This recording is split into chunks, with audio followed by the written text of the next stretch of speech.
Good morning, students. Today, let us also discuss the lesson 4, The Call of Africa. It's a poem written by C. Emily Dibb. Already you have learned this poem. I have explained to you, given you the gist earlier. But all the same, let us revise once again. The poem is also based on the theme the world around, around the world. The Call of Africa, written by C. Emily Dibb, is an ode to Africa. It's a poem about the joys of living in the vibrant continent. The rhymed poem, written by a Zimbabwean writer. C. Emily Dibb is a Zimbabwean writer. Lists all the things that make Africa special and pulls at the heartstrings of those who have lived in it. This includes things that people from other places might not like, such as dust and jackal's call.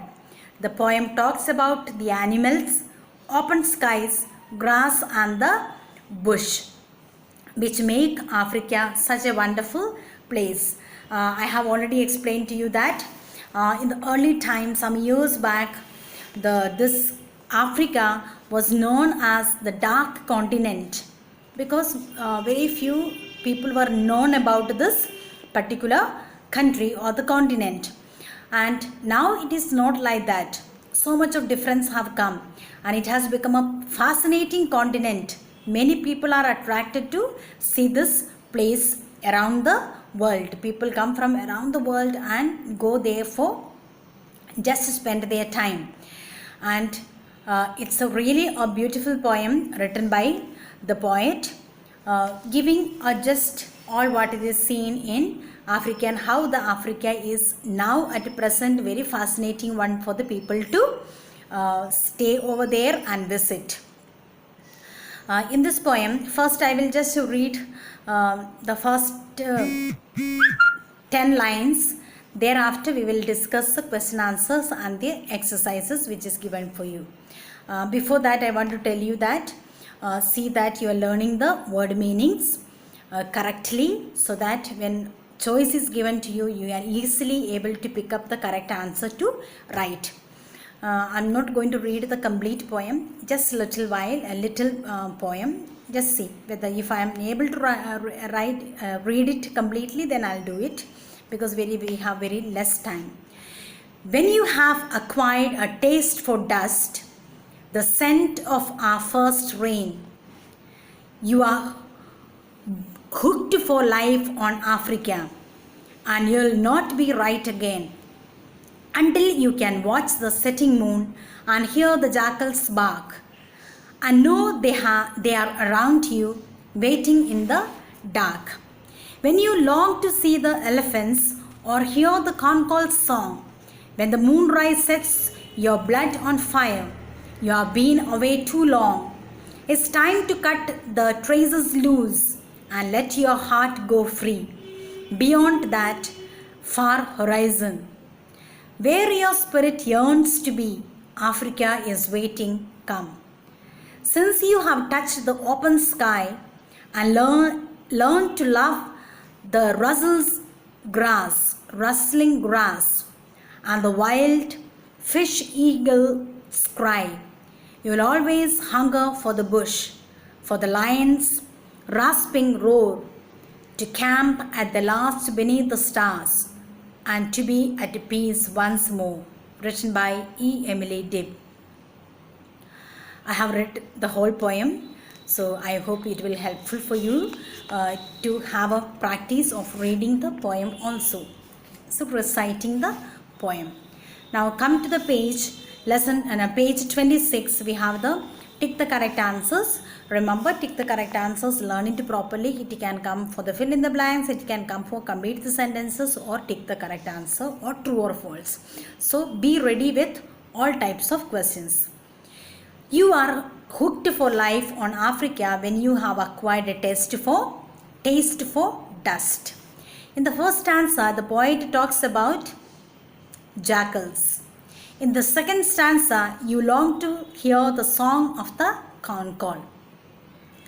In the third stanza, the poet says that you will be at peace when you return to Africa. In the last stanza, the poet says that the visitor will always hunger for the bush. It's a thickly populated area where the lot of bush, forest, all these are you will find in Africa. Let us go for the question answers. Please see that short answers is very important, because since you have objective type questions, there is a possibility even from within the question answers you will get the short questions. So learn it properly. So we have the first question here. Pick out the lines from the first stanza which suggests that jackals are active at night. So we have the whole 4 lines given. The following lines suggest that the jackals are active at night. It shows which are the lines. Until you can watch the setting moon and hear the jackals bark and know they are around you waiting in the dark. As the moon begin to set, the jackals come out. No, they begin to cry. So that is an indication that they are very, very active at night. Second question, the poet suggests a solution for us to feel right again.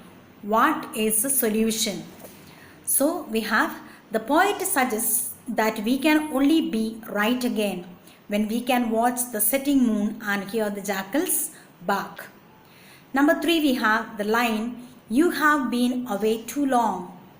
Answer a question we have, pick out the lines from the second stanza which suggests that the poet is talking about someone who was once in Africa. So poet suggests the line, you have been away too long, suggests that the poet is talking about someone who was once in Africa. And the fourth question, list the special things in Africa that the poet mentions in the last stanza. So we have the answer here, the open sky, rustling grass, wild fish eagles cry, the bush, the lion's rasping roar, and the camping beneath the stars are the special things in Africa that the poet mentions. So even single one also can come like a one word answers. See that you are going through your poem as well as the word meanings and the question answers. Rest of the exercises we will just leave it now. Most probably we will get the things which the point that I have taken, question answers, word meanings, fill in the blanks, true or false. Please learn it and read the lessons many times so you are able to write any kind of answers given to you, questions given to you. Prepare for your exams and all the best. Thank you.